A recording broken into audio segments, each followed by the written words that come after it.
မင်္ဂလာပါရှင်တိုင်ကြီးမြို့ပေါ်မြို့မြေတွေကခိုင်မာတဲ့ခြံဝန်းများအိမ်ခြံမြေများကိုရောင်းချပေးတဲ့မြတ်စုကြည်အိမ်ခြံမြေကနေပြန်လဲကြိုဆိုလိုက်ပါတယ်ရှင်ခြံလေးကဒီကနေလာလို့ရပါလဲရှင်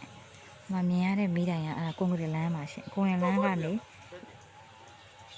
အထက်တစ်ချက်လောက်ကြည့်ကြတယ်ကွန်ကရစ်လမ်းကနေပြီးတော့ဒီလိုလာမယ်ဆိုလို့ရှိရင်လမ်းလျှောက်ဝင်အောင်10မိနစ်ပါရှင်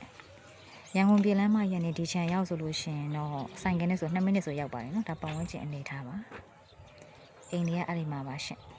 ဒီမှာအကွက်တွေလည်းရှိပါတယ်ဟိုအရှိမှလည်းအိမ်တွေရှိပါတယ်နော်အိမ်လေးကဒီအိမ်လေးပါရှင်နည်းနည်းက20ရှိပါတယ်နောက်ကိုပေ50ရှိတဲ့ရေးပါမယ်မီတာမပါပါဘူးနော်ဒီဘက်မှာကွန်ကရစ်လမ်းကလည်းလာလို့ရပါတယ်မရှိဟိုဘက်ဒီဘက်လမ်းကလည်းလာလို့ရတယ်ဟိုခုနကပြတဲ့လမ်းကလည်းလာလို့ရပါတယ်ရှင်ဆိုင်ကယ်နဲ့ဝင်လာရင်ဒီနေရာရောက်ဆိုရင်ရန်ကုန်ပြည်လမ်းမရ2မိနစ်ဒီချမ်းကနေဈေးကိုဆိုလို့ရှိရင်3မိနစ်လောက်ဆိုရောက်ပါတယ်ရှင်ဘေးပတ်ဝန်းကျင်မှာလည်းအိမ်တွေအများကြီးရှိပါတယ်ဒီနားမှာလည်းအိမ်တွေစောင့်နေပါတယ်နော်ဒီလမ်းမပေါ်မှာလည်းအိမ်တွေရှိပါတယ်နော်ဒီမှာ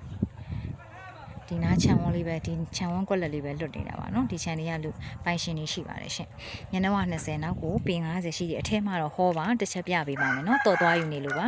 ဒီမှာရေးပါပါတယ်မီးကတော့ဘယ်ကနေရှောက်မယ်ဆိုမီးကတော့ဟိုမှာမြင်ရတဲ့မီးတိုင်ကိုအိမ်3လုံးတော့ကြော်ရပါမယ်ရှင်နော်အမှမီးဆွဲလို့ရပါတယ်နော်ဒါလေးကို320ညှိနှိုင်းလေးနဲ့ရောင်းချပေးမှာဖြစ်ပါတယ်ရှင်320ပပရှုံးနဲ့မှနောက်မှဆိုလို့ရှိရင်တော့အုတ်တိုင်းဒီမှာဘေးမှာလည်းခြံစည်းရိုးလေးခတ်ထားပေးတာပေါ့နော်အပေါက်ကလေးပဲလောက်ရမှာပါရှင်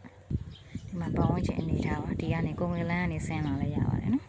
ဒီမှာအိမ်ကြီးစောင့်နေကြပါတယ်အိမ်ကြီးရှိပါတယ်ရှင်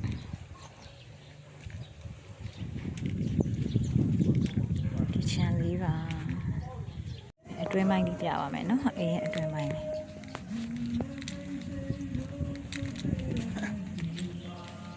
အတွင်းကတော့ဟော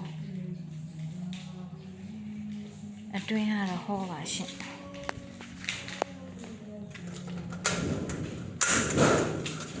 မှာပါအိမ်သားလေးပါရှင်အိမ်သားလည်းဆက်လုပ်အောင်ပါနော်